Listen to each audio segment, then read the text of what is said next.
Primeiro falar aqui brevemente, tá, do contexto em que nos inserimos a nível de segurança hídrica, tá? Alguns dados extraídos do relatório da ONU de 2018, aqui já dizendo que 3,6, né, bilhões de pessoas têm problemas pelo menos uma vez por ano com eventos relacionados à escassez, e esse número, né, vai aumentar para 5,7 bilhões até 2050, provavelmente, né, isso é uma projeção, quando seremos, né, aproximadamente 10 bilhões de habitantes, 2/3 nas cidades. Então, se hoje, né, já estamos aí com 3,6, a gente salta para 5,7, tendo mais da metade da população aí com problemas relacionados só à escassez. Se a gente considerar os eventos de inundação, esse número salta para 70%, né?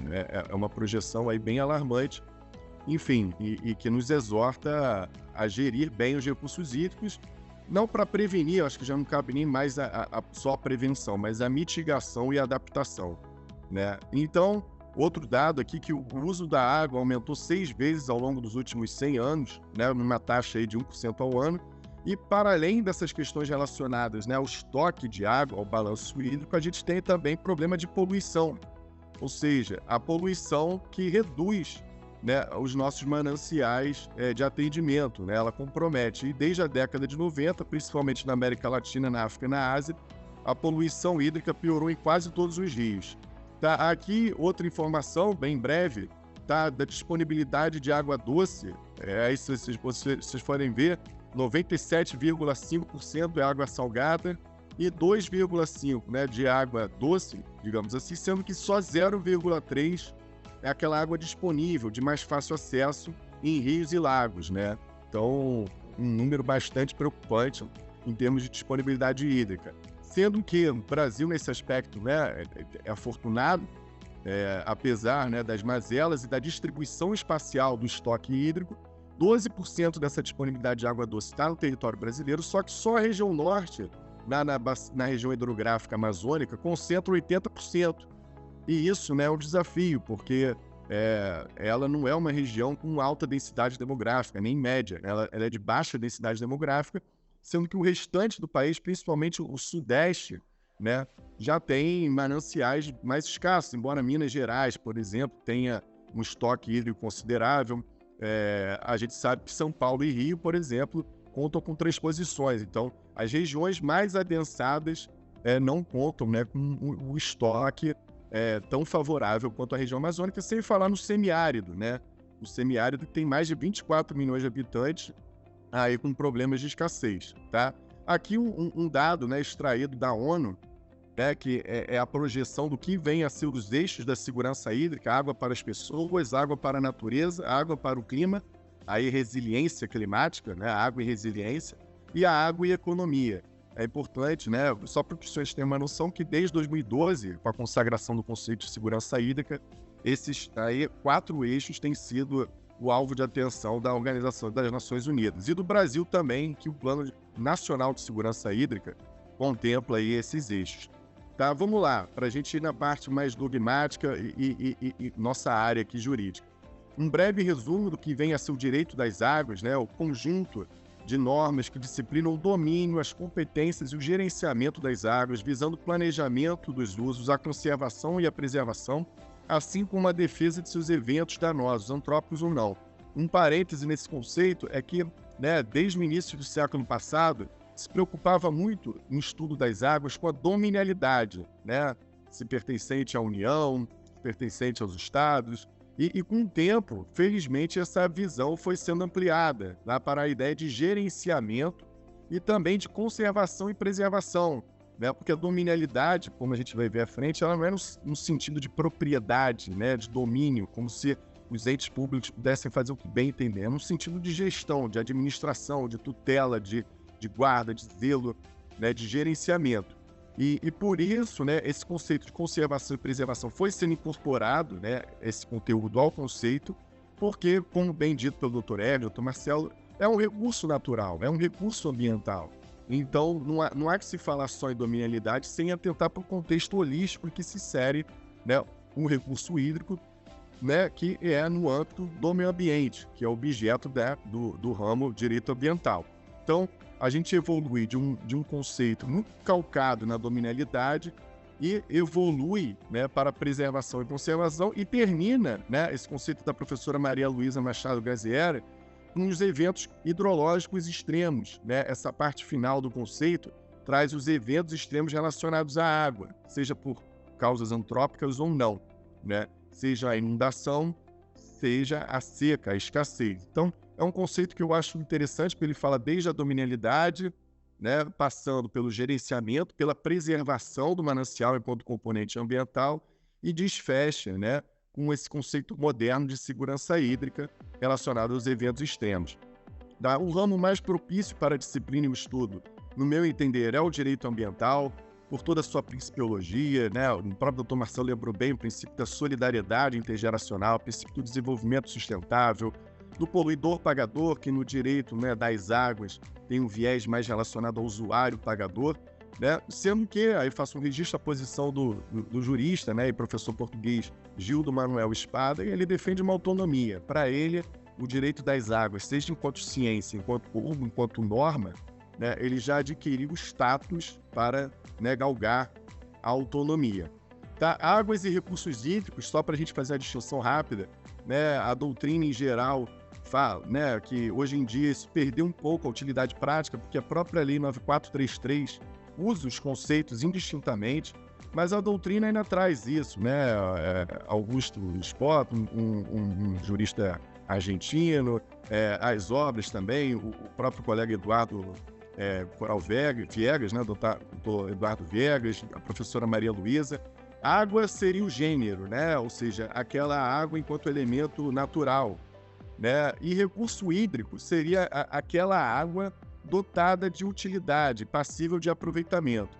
Mal comparando, alguns doutrinadores fazem, né, essa analogia como se água fosse coisa e recurso hídrico fosse bem, né? Mas hoje em dia, e usavam esse exemplo, né, falando que recurso hídrico é o recurso, por exemplo, extraído de um rio, de um aquífero, e água aquela extraída, por exemplo, da chuva. Mas hoje em dia, até o exemplo com as águas pluviais não se faz tão pertinente porque tem inúmeros dispositivos legais, né, e até a nível de legislação estadual, trazendo a ideia de aproveitamento benéfico das águas das chuvas para combater a escassez. Então, as construções modernas, inclusive no Japão, na Coreia do Sul, já vêm preconizando, né, técnicas construtivas que possam aproveitar a água da chuva para fins de abastecimento. Sem falar as mais antigas aí, técnicas já para a indústria, tá? Para as águas de usos menos exigentes, digamos assim. Tá, e por fim, só para a gente avançar, o objeto da aula hoje vai ser principalmente as águas continentais. Eu particularmente não gosto, né? Eu vejo em algumas obras, e aí não é nenhuma crítica, eu acho que é para traduzir uma ideia mais clara, que se fala que a Lei 9433, ela disciplina as águas doces. Mas não é bem assim, eu fiz um parênteses aqui, as águas salobras, tá? Elas também, né, na categoria, né, na classificação que faz a resolução CONAMA 357/2005 sobre águas salinas, águas salobras e águas doces, e as águas salobras são passíveis de outorga, sim, né? As águas salobras, o próprio estado do Rio de Janeiro tem exemplos de bacias hidrográficas em que se concede outorga para águas salobras, e além disso está previsto nos planos de bacia, nos planos de recursos hídricos. Então eu prefiro falar que hoje a gente só não vai tratar, tá, por suas especificidades, plano de gerenciamento costeiro, convenção de Montego Bay, a gente só não vai falar das águas do mar, tá? Mas de resto, compreendam que a gente vai estar tratando aqui, né, das águas continentais. Água mineral é outro parênteses que eu faço, tem uma disciplina própria, tá? Embora também seja passível de outorga em alguns casos, também seja previsto, a resolução do Conselho Nacional de Recursos Hídricos diz que, né, as fontes devem estar previstas no plano de bacia, mas ela tem toda uma peculiaridade e, enfim, autorização do DNPM, que eu acho que demandaria uma aula à parte, tá? Então vamos avançar. Dominialidade, só lembrando, tá, os municípios não foram contemplados com domínio sobre rios e lagos, à luz da nossa Constituição. A Constituição, né, ela derrubou, não recepcionou, mas para alguns, né, o efeito é de derrogação, né, o Código de Águas no que tange as águas particulares e águas municipais, e com isso, né, a gente aqui, né, já coloca aqui o primeiro ponto de que não existem mais águas particulares. Parece óbvio isso, senhores e senhoras, mas não é.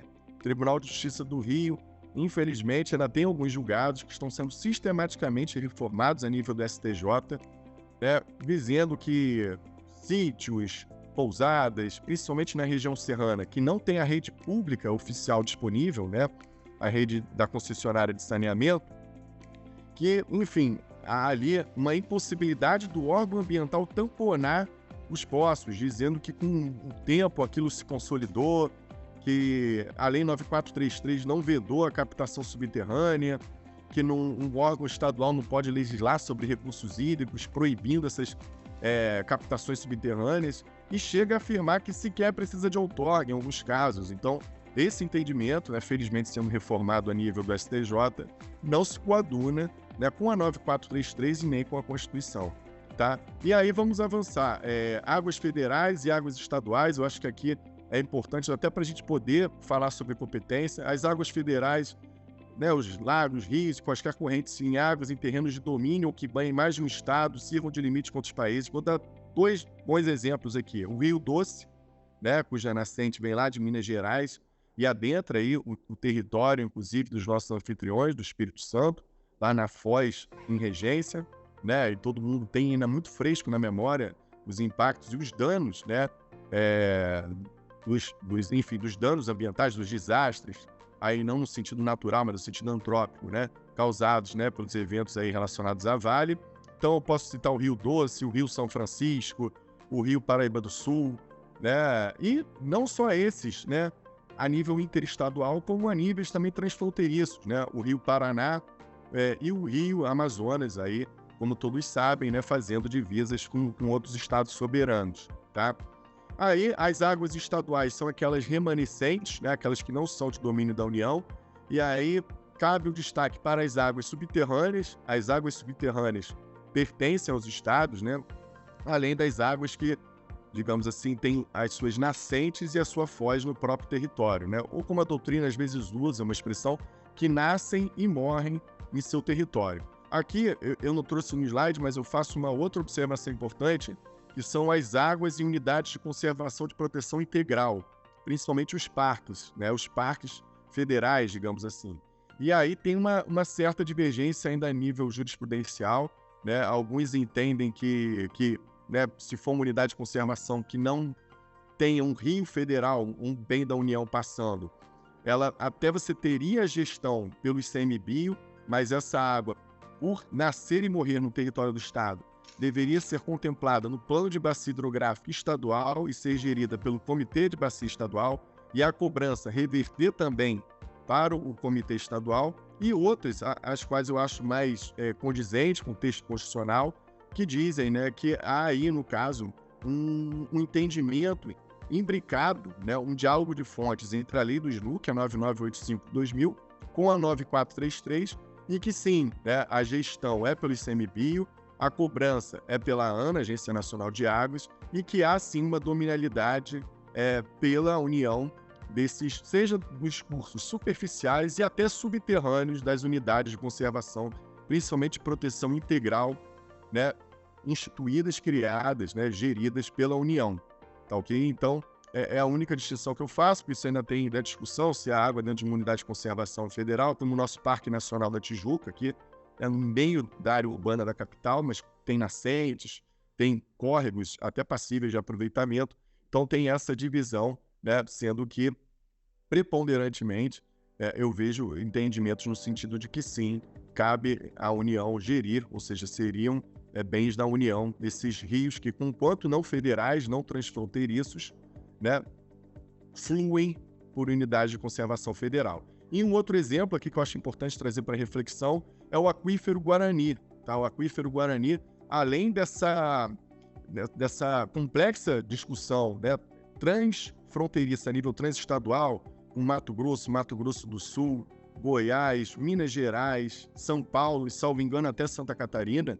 né, posso até estar esquecendo alguns, são vários estados, ainda tem, né, o compartilhamento com a Argentina, com o Paraguai e com o Uruguai, né? Então, aí vocês imaginem, né, pelo que os estudos dizem, está entre os top 3, né, aquíferos mais volumosos, com maior carga hídrica do planeta, né? Salvo engano, eu vi uma última matéria dizendo que estava em segundo lugar, né, que os estudos, até hoje não se tem nem a noção exata por estimativa, né, da disponibilidade do aquífero Guarani, e existe aí já, né, a nível né, de direito internacional, até disciplina sobre isso, né, ainda bem embrionário. O acordo sobre o aquífero Guarani aí foi internalizado, né, pelo Decreto-Lei 52/2017. Antes disso, a gente teve também o Acordo Quadro sobre Meio Ambiente do Mercosul, em 2001, né, e esse acordo, né, ele prevê a base jurídica do direito internacional para que se estude e se crie diretriz para a conservação e exploração do aquífero Guarani pelos estados soberanos. E uma vez concluídos esses estudos, tem financiamento do Banco Mundial, a Organização dos Estados Americanos também vem como agência executiva apoiando. Uma vez concluído esse estudo, né, se espera que o Conselho Nacional de Recursos Hídricos, a Agência Nacional de Água e Saneamento Básico, internalize isso, irradiando todo esse aporte de conhecimento para os comitês de bacia envolvidos nesses estados brasileiros que eu citei, que tem subjacente ao seu território o aquífero Guarani, tá? Então vamos avançar para as competências, né? A competência, aquele conceito clássico do professor José Afonso da Silva, né? A faculdade juridicamente atribuída a uma entidade, um órgão, para emitir decisões. A Constituição estabelece a competência privativa da União para legislar sobre águas, artigo 22.4. Porém, o artigo 24.6, que trata das competências concorrentes, prevê a competência, né, concorrente dos estados para legislar sobre a defesa dos recursos naturais e proteção ao meio ambiente. Tá? E aí a gente começa a ter uma série de discussões, né? Como conciliar, uma vez que os estados podem legislar sobre o meio ambiente, os municípios também, à luz do artigo 30, isso está pacífico, né? Os interesses locais lá, do artigo 30. Só que o 22.4 prevê uma competência privativa da União para legislar sobre águas, tá? E aí o Supremo, e o STJ também, eu trouxe só os julgados do Supremo, a nossa aula é curta, tá? Tem conseguido conciliar, fazer essa costura entre o 22.4 e o 24.6, tá? E eu trouxe 2 julgados, pelo menos, aqui para a gente refletir, tá? Um, inclusive, esse vem do Estado do Rio de Janeiro, na questão envolvendo a cobrança, ADI 3336, 2020, e aí um trecho aqui do voto do ministro Dias Toffoli, tá? Embora a União detenha competência exclusiva para instituir, a gente vai ver a competência exclusiva, tá? Que está no 21, a competência material, daqui a pouquinho. Mas vamos lá, embora a União tenha competência exclusiva para instituir o Sistema Nacional de Gerenciamento de Recursos Hídricos e definir critério de outorga de direitos de uso, além de competência privativa para legislar sobre águas, o 22.4, não se há de olvidar que aos Estados-membros compete de forma concorrente legislar sobre a proteção ao meio ambiente, 24.6 e 8, o que inclui, evidentemente, a proteção dos recursos hídricos. E aí continua, tá? O ministro Dias Toffoli, é o voto vencedor aqui. Esse entendimento mostra-se consentâneo, inclusive com a previsão constitucional que defere aos Estados-membros o domínio das águas superficiais e subterrâneas. Por isso, aqui para a nossa aula, eu tive que falar de dominialidade para falar sobre competência. Por quê? A doutrina e a própria jurisprudência, isso foi bem enfatizado em alguns julgados e na doutrina também, o conceito de competência dos estados vem muito atrelado à dominialidade, tá? Principalmente das águas superficiais, de seu domínio, e das águas subterrâneas. Então, o primeiro entendimento é, olha, se o Estado tem o domínio, nada mais legítimo, até porque o poder de polícia, né? Ele tem aquelas irradiações, ordem de polícia, consentimento de polícia, punição de polícia e também, né, o último caso que vamos lá, é a ordem de polícia, o consentimento e a punição, né? Então, para você poder punir, você tem que ter uma previsão, né? Você tem que ter uma legislação prévia, até pelo princípio da legalidade administrativa, para poder sancionar. Então, nada mais legítimo do que admitir que os estados, né, pudessem legislar sobre águas. Então, nasce, nesse primeiro momento, a competência do Estado para legislar sobre águas, atrelado a esse critério de dominalidade. Mas isso evolui pela jurisprudência, pela doutrina, pela própria compreensão de que recurso hídrico é recurso natural, é recurso ambiental, então deve haver um diálogo de fonte, obviamente com a competência para legislar sobre meio ambiente. E aí continua o ministro. A legislação impugnável está em conformidade com a Constituição Federal na medida em que regulamentou em nível estadual, a cobrança pelo uso da água sem incorrer em violação do texto constitucional ou invasão de competência legislativa própria da União. E agora eu trago um julgado, esse julgado eu particularmente acho mais rico, são 3 votos disponíveis, tá? O do ministro Marco Aurélio, que votou vencido, o do agora aposentado, né? O do ministro Dias Toffoli e o do ministro Alexandre de Moraes. Eu trouxe o do ministro Dias Toffoli, do Alexandre de Moraes aqui, do ministro Alexandre de Moraes, mas, desculpa, do ministro Marco Aurélio e do ministro Dias Toffoli, mas recomendo também a leitura do voto do ministro Alexandre de Moraes. E aí, que caso foi submetido ao Supremo? Né? Uma lei estadual, Mato Grosso do Sul, né, prevendo a isenção de cobrança pelo uso de recursos hídricos e a definição de critérios de outorga, dizendo que era inexigível, bastava um mero cadastro. Né?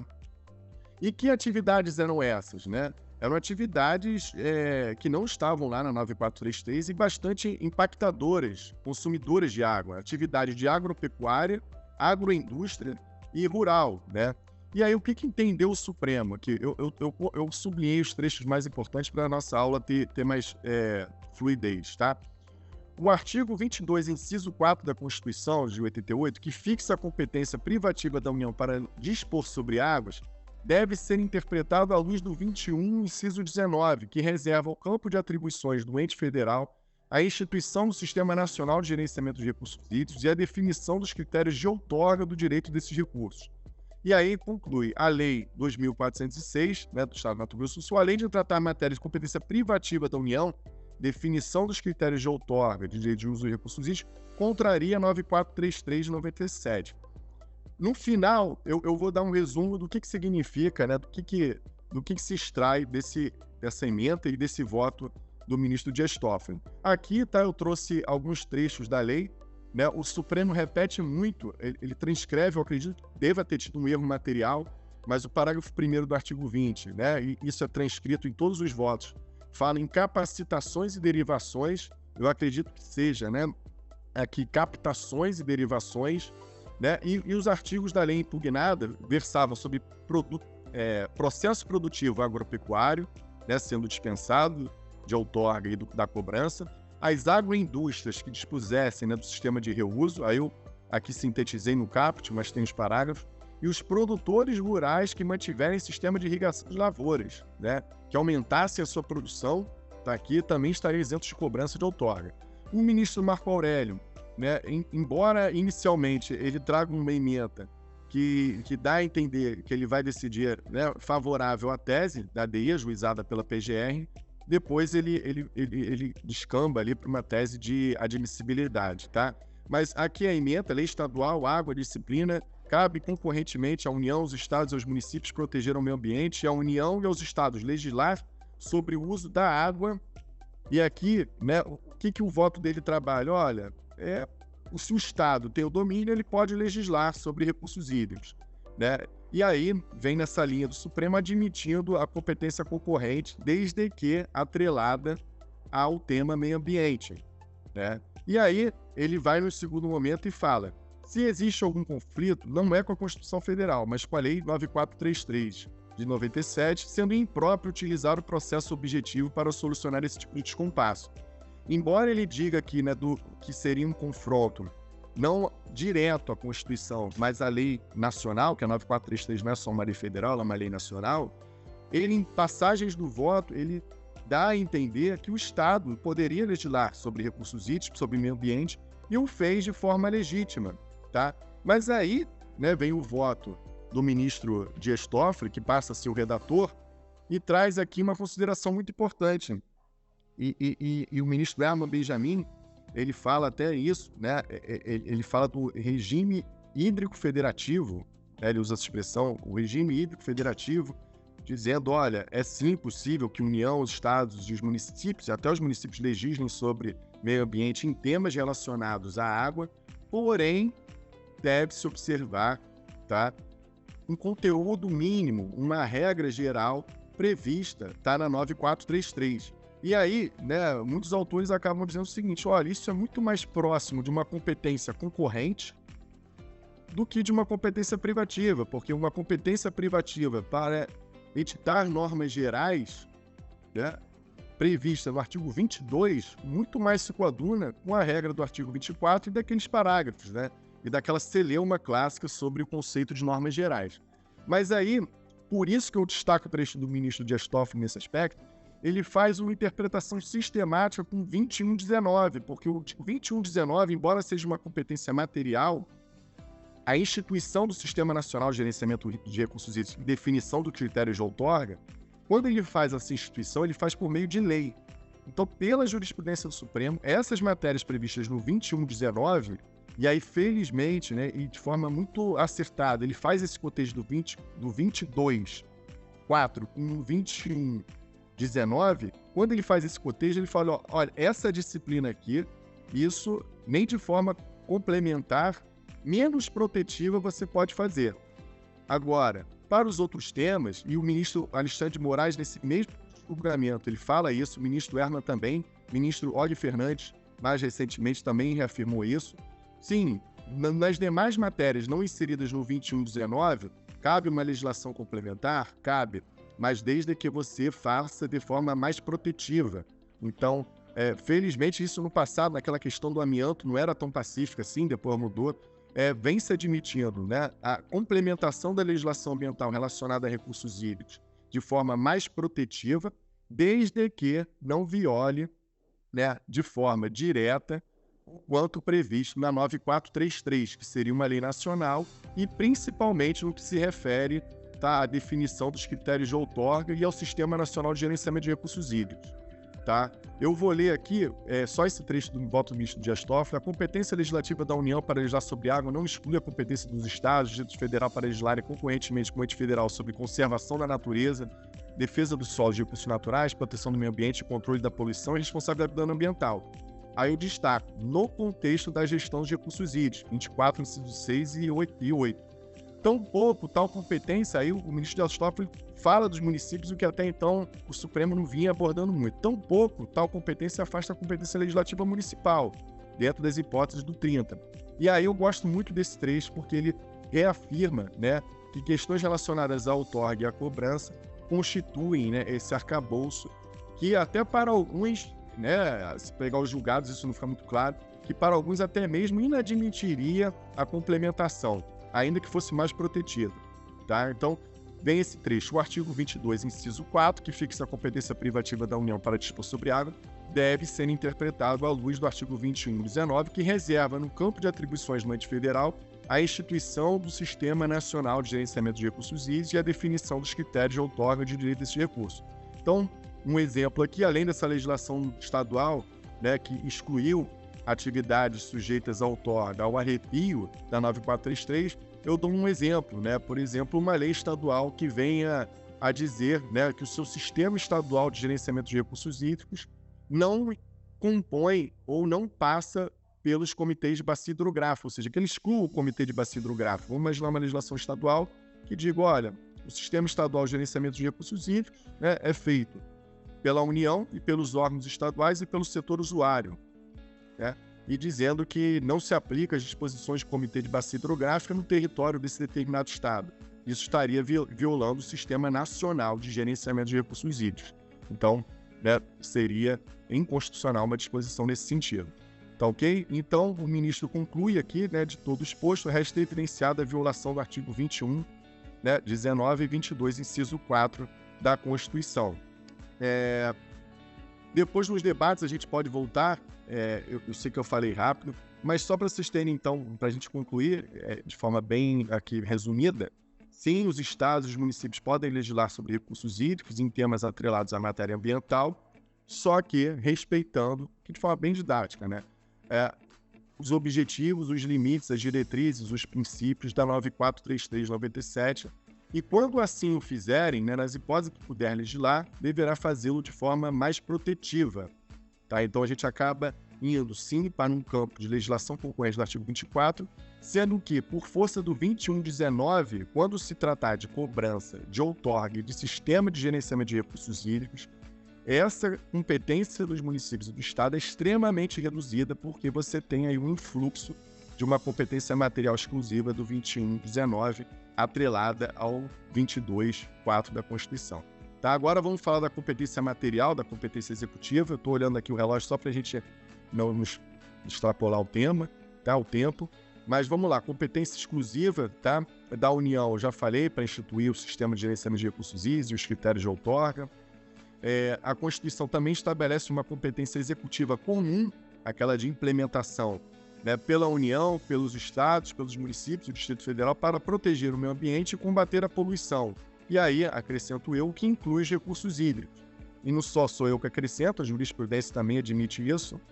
Está aqui um recurso especial de relatoria do ministro Herman Benjamin, que fala, tá, que o artigo 23, 6 e 11 da Constituição, de caráter material, atribui aos entes federais, União, Estado, Distrito Federal e municípios a competência comum, que é igual a uma competência de implementação, para proteger o meio ambiente, combater a poluição e proceder ao registro, acompanhamento e fiscalização das concessões, direitos de pesquisa e exploração de recursos hídricos e minerais do seu território. E continua aqui em outro precedente, tá? Esse de 2009, o anterior é de 2013, dizendo que o artigo 1º, 6º, que fala da gestão descentralizada, e 31, que fala do dever dos municípios integrarem a sua política de uso e ocupação do solo e de saneamento, tá? Esses dois artigos falam isso.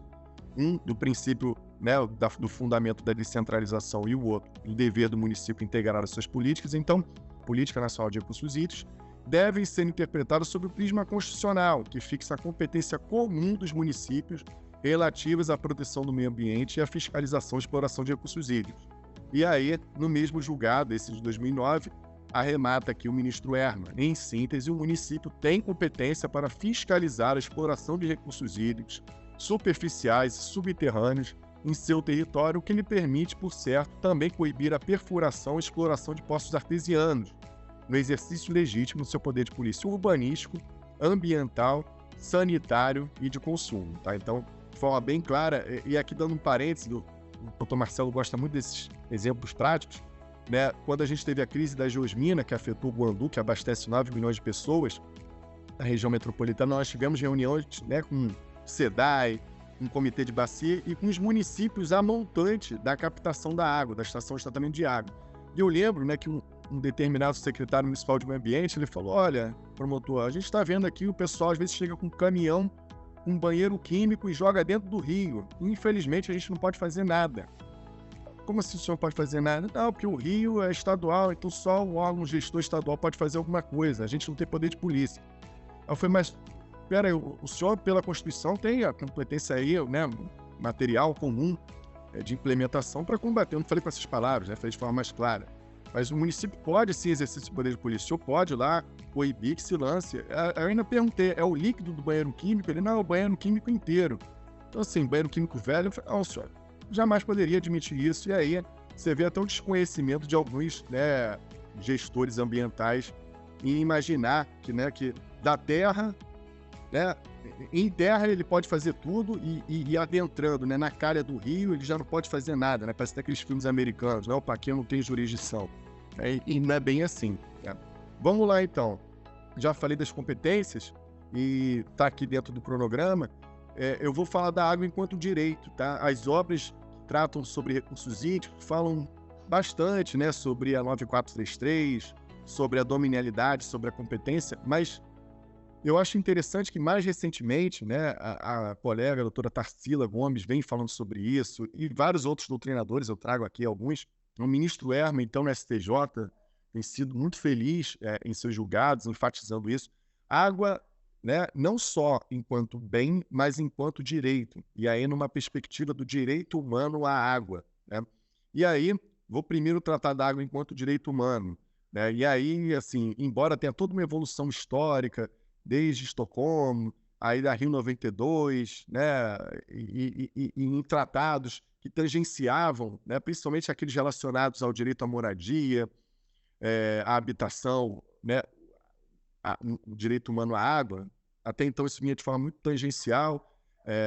Também a Convenção de Dublin tratou a respeito, mas para botar uma pá de cal e falar, olha, é direito humano e ponto final, né, em julho de 2010, a Assembleia Geral da ONU, tá? Quando tem esse Azinho, né, barra resolução, é da Assembleia Geral, a gente, né, teve a felicidade, né, de ter uma resolução, a 64292, declarando a água limpa, segura e o saneamento como um direito humano essencial para gozar plenamente a vida e todos os outros direitos humanos. Aí, o Dr. Hermes Zanetti lembrou bem, o Marcelo também, né, não só da interdisciplinariedade da água, mas da sua transversalidade, inclusive à luz dos direitos humanos. Ou seja, o direito humano à vida, esse é o mais evidente, à saúde. Agora, quando se fala também, né, em segurança, até a nível de tratado, é uma segurança que se desdobra em segurança territorial, segurança hídrica, segurança alimentar, que é um tema riquíssimo que merece ser muito explorado, segurança alimentar, e segurança jurídica e segurança patrimonial. Então, esse conceito de segurança humana, ele tem várias perspectivas, né? Então, você tem, volto a dizer, uma transversalidade, uma conectividade com direito à vida, com direito à saúde, com o direito à segurança e, obviamente, com o direito ao meio ambiente ecologicamente equilibrado. E a Declaração de Viena de 92, ela reafirma no artigo 5º, né, que todos esses direitos do homem são universais, indivisíveis, interdependentes e interrelacionados. E aí, a nível nacional, além de ser um direito humano, previsto a nível internacional, né, em resoluções, aí vai se discutir se é soft law, se é cogente, mas isso é tema aí para uma aula inteira. Tá? A gente tem aqui, não há dúvida da sua cogência, embora não previsto no artigo 5º e nem no artigo 6º, tem emenda constitucional para inserir no rol do artigo 6º, no caput, o direito social fundamental à água, mas a jurisprudência, acertadamente, e a doutrina já consideram, né, à luz de uma interpretação sistemática do bloco de constitucionalidade, até da própria 9433, uma constitucionalidade material, que, sim, nós temos um direito fundamental à água. Isso decorre de princípios e direitos fundamentais. Quais, por exemplo, a dignidade, no artigo 1º, a cidadania, igualmente no artigo 1º, a vida, no artigo 5º, saúde, artigo 6º, segurança, artigo 6º, novamente, e meio ambiente equilibrado, 225. Aqui trago dois autores, até aí conterrâneos, o Dr. Hermes, né, lá do colega do Ministério Público. O artigo foi publicado na revista do Ministério Público do Rio Grande do Sul, né, pelo Castro, e também aqui um outro artigo do Fernando Mussait, dizendo, tá, que esse trecho eu gosto bastante: não há que se falar em direito à vida digna sem água potável e meio ambiente equilibrado, não há como garantir a saúde das pessoas sem acesso à água potável e ao tratamento de esgotos, não há como garantir a segurança sanitária. Quando eu falei, né, em segurança hídrica, a gente ainda tem esse aspecto também da segurança sanitária, mas eu vejo muito os dois ali muito afetos, muito atrelados. Para alguns, a segurança sanitária estaria até dentro da segurança hídrica, né, do ponto de vista qualitativo da água, e segurança sanitária sem um abastecimento adequado de água potável à população. Então, a gente tem, sim, seja numa perspectiva de um direito individual à vida, ou de um princípio fundamental à dignidade da pessoa humana, seja de um direito social à saúde, ou de um direito difuso ao meio ambiente, esse emaranhado que harmonicamente, né, se congrega e daí se extrai, não como um direito acessório, o ministro Herman Benjamin fala isso nos julgados, mas como um direito autônomo. Não há que confundir interpretação sistemática, né, com assessoriedade de um direito. Eu não preciso, numa inicial, defendendo o direito humano à água, dizer que ele é um direito acessório do direito à saúde, que ele é um direito acessório do meio ambiente equilibrado. Não, ele já tem perfil de autonomia. Só que é aquela distinção entre enunciado normativo e norma. A partir de uma interpretação sistemática, eu extraio essa norma de que existe um direito fundamental à água. E aí o ministro Herman, aqui eu trouxe o julgado, estou vendo aqui, né, e ele fala o seguinte: como bem enfatizado pela jurisprudência deste egrégio Superior Tribunal de Justiça, em razão de sua imprescindibilidade, o acesso à água potável é direito humano fundamental de conformação autônoma e judicializável. Vejam aqui que eu sublinhei o conformação autônoma e judicializável. E aí, o ministro Herman, sempre poético, né, nos seus votos, dizendo o seguinte, que é um elemento essencial da e para a vida e pressuposto da saúde das pessoas, sendo que onde faltar água potável é impossível falar em dignidade humana plena. O direito à água compõe-se de núcleos duros de conteúdo, entre os quais se destacam a disponibilidade, a qualidade e a acessibilidade econômica. E aqui eu faço um parênteses bem rápido. Vocês devem estar vendo aqui, né, água potável, e isso deve, às vezes, remeter àquela água que vem, né, na nossa torneira, encanada, né, tratada e distribuída por uma concessionária de serviço de saneamento, especificamente abastecimento. Mas quando se interpreta, né, julgados relacionados à outorga, água bruta, vou falar aqui da água bruta, e até os ODS 6, os Objetivos de Desenvolvimento Sustentável, né, que substituíram os ODMs, Objetivos de Desenvolvimento do Milênio, lá de 2015, os ODS, né, nessa agenda até 2030, eles trazem, né, o direito humano à água, tanto em relação àquela água potável, a água vinda das concessionárias de saneamento, como também, e é muito bem-vindo isso, a água no seu estado bruto e mais, dos ecossistemas associados à água. Então, não é só, né, a água no espelho d'água de um reservatório, de uma lagoa, de um rio. Também nos ecossistemas, das APPs, por exemplo, das faixas marginais de proteção, das áreas úmidas, e é muito interessante ver que, inclusive, é um dos objetivos dos ODS a restauração desses ecossistemas que prestam serviços de provisão hídrica, assim que se chama, né? Serviços ecossistêmicos que geram, né, ou que interferem no ciclo hidrológico.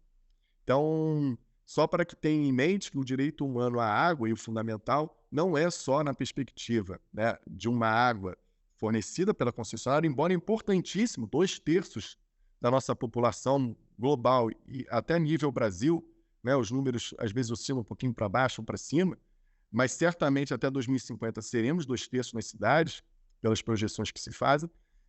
A gente vai ter raríssimos casos em que, né, a não ser nas áreas rurais, em que uma pessoa, né, um indivíduo, vai extrair água de um manancial, de uma nascente, né, dependendo do estado, pode até beber, ela pode estar ali sem nenhuma necessidade de tratamento convencional, né, pela pureza dela, se for uma classe especial, mas 2/3, né, muito provavelmente, é difícil a gente falar em certamente, envolvendo projeções, mas vão, né, ter acesso à água pela concessionária de abastecimento. Então é importante que o direito humano não fique atrelado nem só à água bruta e tampouco à água tratada. Ele deve ter uma visão integrada dos dois. Até porque, para que a sua água encanada chegue em boas qualidades, a concessionária, às vezes, se for uma água muito poluída, ela pode fazer uma estação de tratamento de água, né, carvão ativado, ozônio, flúor, cloro, pode fazer uma alquimia lá, né, um coquetel de produtos químicos que não vai dar conta. Né, em alguns países até se fala que Rio Classe 4 admitiria, desde que se fizesse um tratamento super complexo, mas você está comprometendo a segurança hídrica. Então, para você tutelar, inclusive a água que chega pela concessionária, você tem que, né, a qualidade dessa água depende, a professora Maria Luísa Machado, o ministro Herman, isso é consenso. Você precisa preservar os mananciais de abastecimento público. Então, o direito humano é tanto para aquele indivíduo que está lá no acesso à água bruta direta, quanto para nós, porque indiretamente, né, e do ponto de vista difuso, a preservação desses mananciais nos interessa, como também da água encanada ou da água chamada tratada. E aí, a disponibilidade, a qualidade e a acessibilidade econômica vale tanto para a água bruta quanto para a água tratada, ou seja, as tarifas têm que ser, na medida calibrada, a tarifa social, já se fala até em classes extremamente pobres, em tarifa zero, né, ou subsídio cruzado.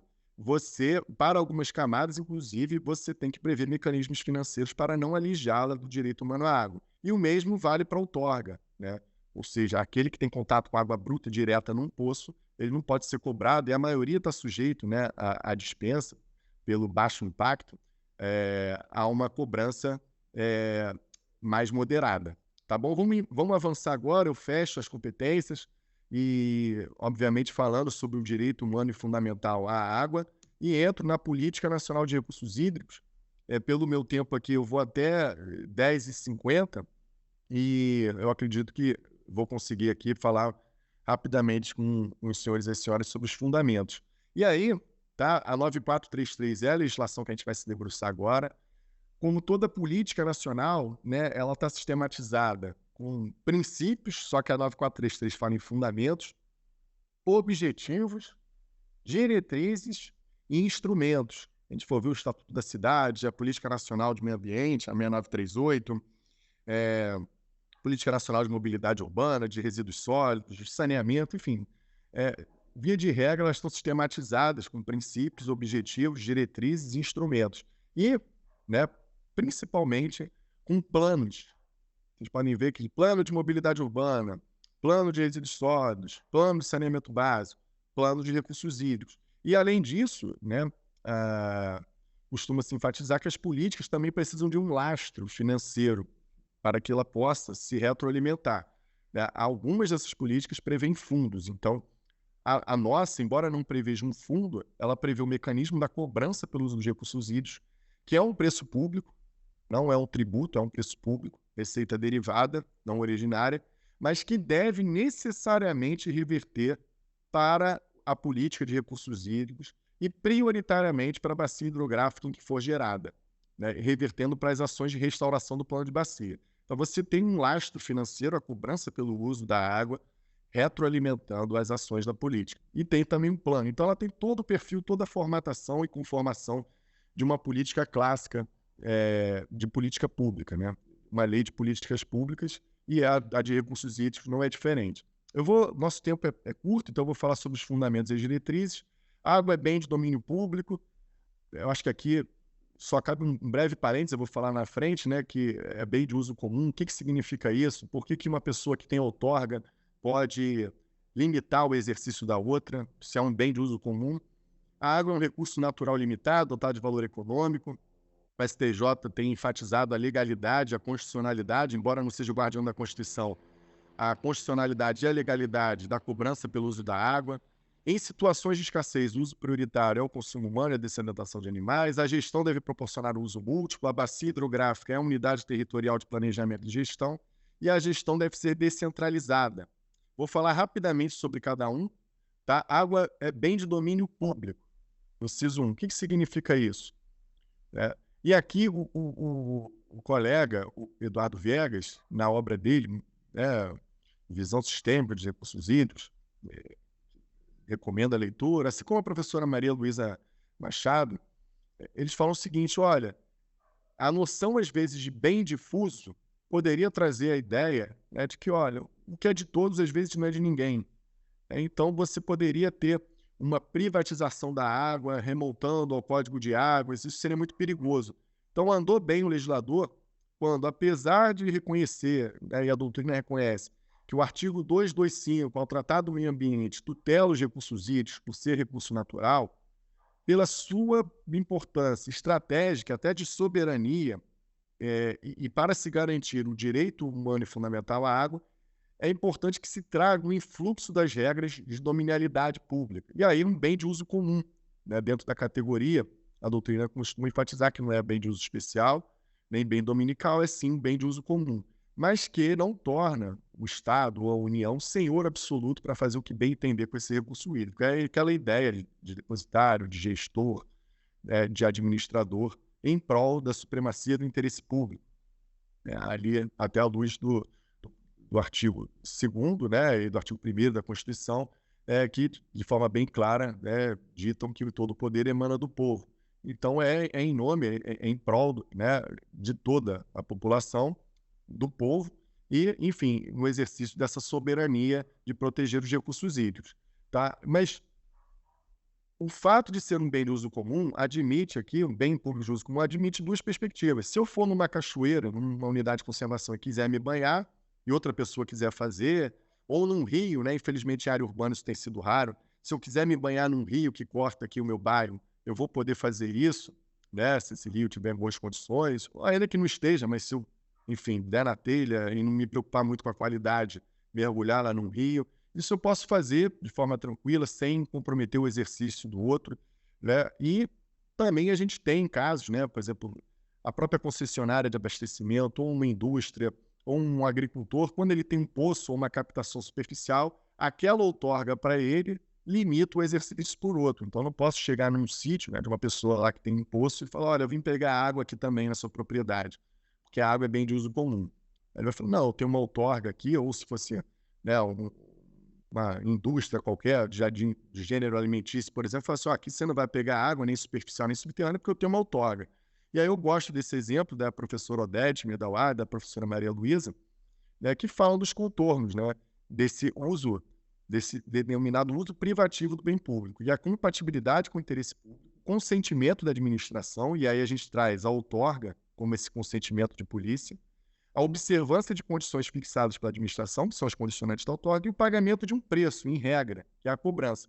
E a precariedade, assim como a licença, né, a gente sabe que a outorga também é precária, embora tenha uma certa estabilidade, mas por questões de interesse público, até relacionadas a mudanças climáticas, a 9433 traz, pouco a gente sabe, fala né, em questões de alterações climáticas, essa, salvo engano, é a expressão, ou seja, se um rio, né, tinha uma vazão X, né, e passa a ter o comprometimento dessa vazão, e uma indústria alega, não, eu tenho aqui direito a 100 litros por segundo, está garantida. O órgão gestor, né, vai falar, olha, desculpa, mas a disponibilidade alterou em razão das mudanças climáticas, você vai ter que readequar a sua outorga, ou vai ter que praticar reuso, mas você não tem o direito adquirido a um certo volume de água.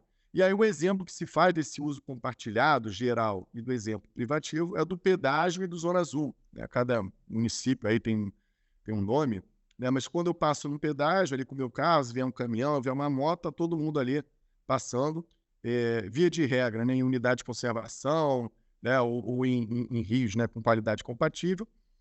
Pode ser exigido um preço, às vezes pela administração do parque, mas não necessariamente atrelado à cobrança, mas é um artigo da lei do SNUC, que diz das compensações, tá? E assim como eu posso ter uma vaguinha ali, né, numa praça, estaciono numa rua, boto aquele bilhetinho no painel do meu carro, e enquanto meu carro estiver ali na vaga, é um uso privativo, eu vou pagar um valor. Então, é um exemplo meio óbvio, mas que eu acho interessante.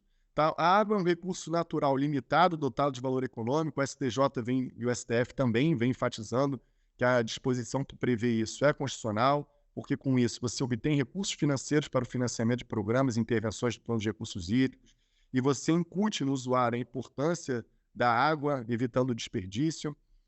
Em situações de escassez, né, é outro fundamento, o uso prioritário de recursos hídricos é o consumo humano e a dessalinização de animais. Aqui é importante, tá, pessoal, a lei que, acho que é 9989, 86, que disciplina a Agência Nacional de Água, agora a Agência Nacional de Água e Saneamento Básico, essa situação de escassez em Rio Federal, ela precisa ser declarada pela agência, pela ANA, tá? Então, não é algo intuitivo, não é qualquer pessoa que vai falar, tô achando escasso aqui, então, né, suspende as outorgas industriais e só permite o uso humano. Não. Né, o Rio Paraná, há pouco tempo, passou, a bacia, né, Rio Paraná passou por isso, acho que há 2 anos, e teve uma declaração de escassez por parte da ANA. Então, é necessária essa declaração de situação de escassez pelo órgão gestor de recursos hídricos, porque, né, via de regra, outra diretriz da lei é que deve se garantir, né, os usos múltiplos. Na verdade, não é nenhuma diretriz, né, é um dos fundamentos também, como a gente vai ver adiante.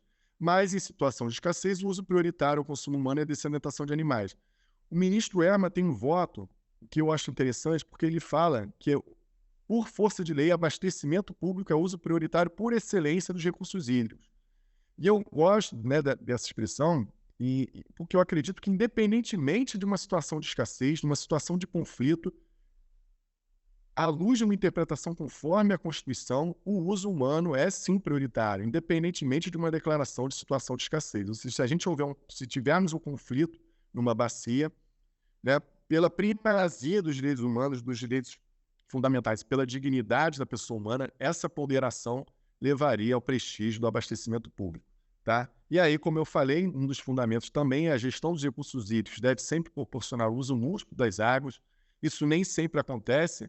Eu trouxe aqui um exemplo, né, de um caso que o MPF entrou com uma ação contra o IBAMA, ajuizou uma ação em face do IBAMA e da Norte Energia por desvio excessivo de água do Xingu, ou seja, aí você tem um uso conflitante. O fundamento da ação civil pública traz essas questões, né, de um conflito entre indígenas e ribeirinhos com o uso industrial.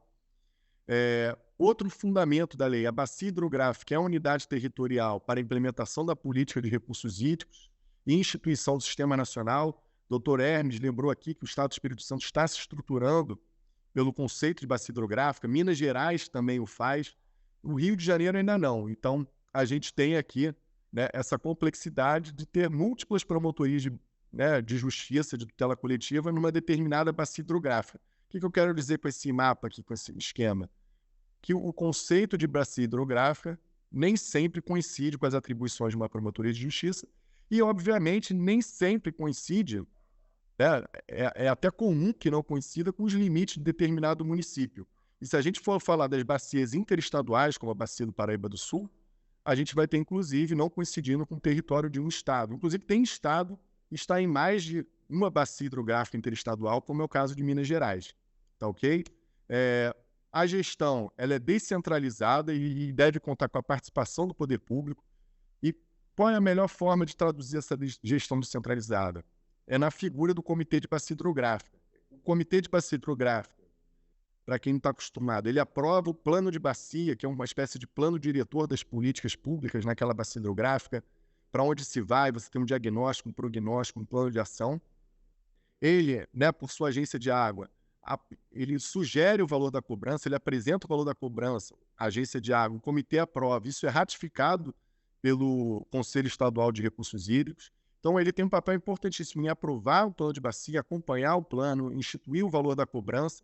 E essa gestão dos recursos hídricos, ela é descentralizada, e a doutrina enfatiza isso, a professora Maria Luísa Machado, né, até de forma bem direta, que o comitê ele traduz esse aspecto da gestão descentralizada.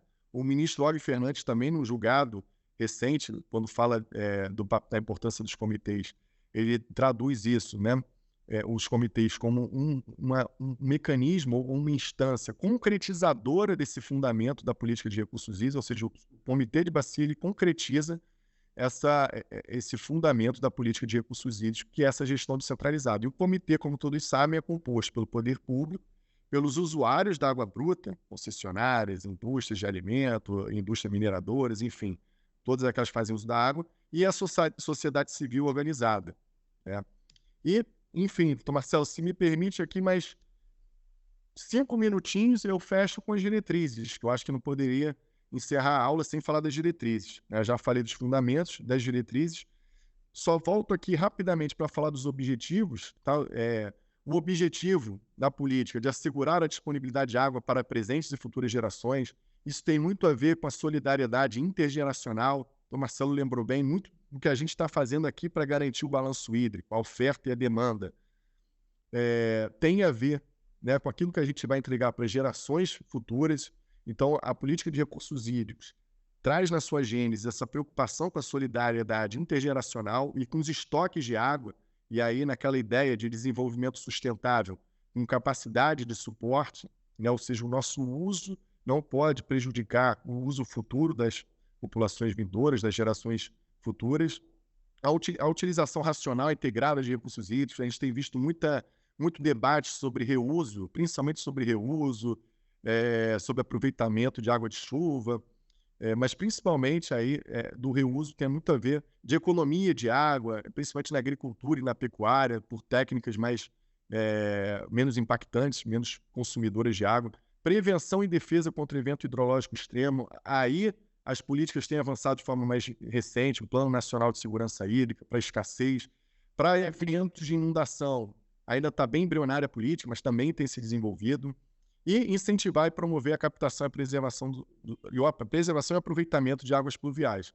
Eu costumo dizer que esse inciso ele praticamente traz uma cronologia de como a política vem avançando. Se avançou muito no 1, no 2, e a gente agora está numa fase de consolidar o 1 e o 2, é óbvio que isso demanda também a atualização dessas políticas, mas o 3 e o 4 são desafios mais recentes e que têm aí demandado mais esforço dos órgãos gestores de recursos hídricos e do sistema como um todo. A prevenção contra os eventos extremos e esse aproveitamento das águas pluviais. E, por fim, aqui, já para concluir a nossa aula, vou fechar às 11, quais são as diretrizes gerais de ação? Né? Eu costumo dizer que as diretrizes como se fosse um manual de instrução. Eu tenho vários instrumentos na política de recursos hídricos, né? O plano de bacia, eu tenho o sistema de formação de recursos hídricos, a cobrança pelo uso da água, a outorga e o enquadramento. Como é que eu vou usar esses instrumentos na prática? Então é como se o legislador falasse, toma um manual de instrução, tá, para que você saiba como é que você deve aplicar esses instrumentos. E aí, a gestão sistemática dos recursos hídricos, sem dissociação de quantidade e qualidade.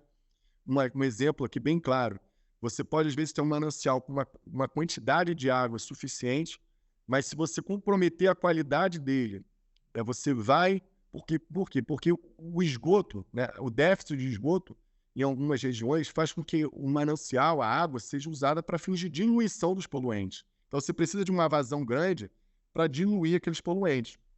Se você não tiver uma vazão suficiente, né, e a poluição for né, considerável, você não vai ter vazão de diluição suficiente e vai comprometer o abastecimento. Então, a poluição impacta, né, consideravelmente a disponibilidade da água. Você pode ter a mesma vazão, mas a disponibilidade de água, né, pode ser reduzida, ou seja, aquela água para um uso mais nobre pode ser comprometida em razão do grau de poluição.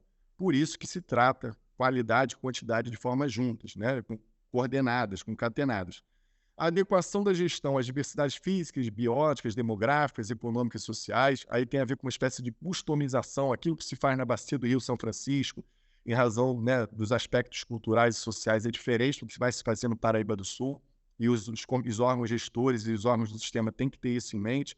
A integração dos recursos hídricos com a gestão ambiental, importantíssimo, não há que se pensar na outorga, né, de forma dissociada com a licença ambiental de instalação e de operação. O estudo de impacto ambiental, da CONAMA 186, quando preconiza o estudo de alternativa locacional e tecnológica, tem que ter na sua rácio a compreensão dos recursos hídricos, ou seja, eu vou colocar esse empreendimento numa bacia hidrográfica que já tem pouca água? Não. Então, o estudo de alternativa locacional vai trazer um peso ali negativo para aquele empreendimento naquela região. Eu vou usar água com uma técnica mais consumidora do que uma outra que eu vou usar menos água, né?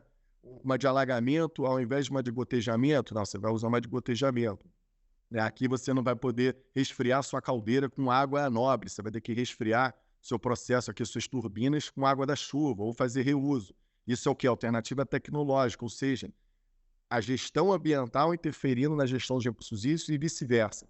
E aí a gente vai ter uma aula específica sobre a articulação dos recursos hídricos com a política de saneamento.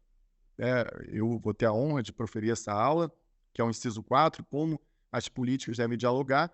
E eu fecho aqui, né, com esses dois últimos, a articulação da gestão dos recursos hídricos com a do uso do solo e a integração da gestão da bacia hidrográfica com os sistemas estuarinos e zonas costeiras.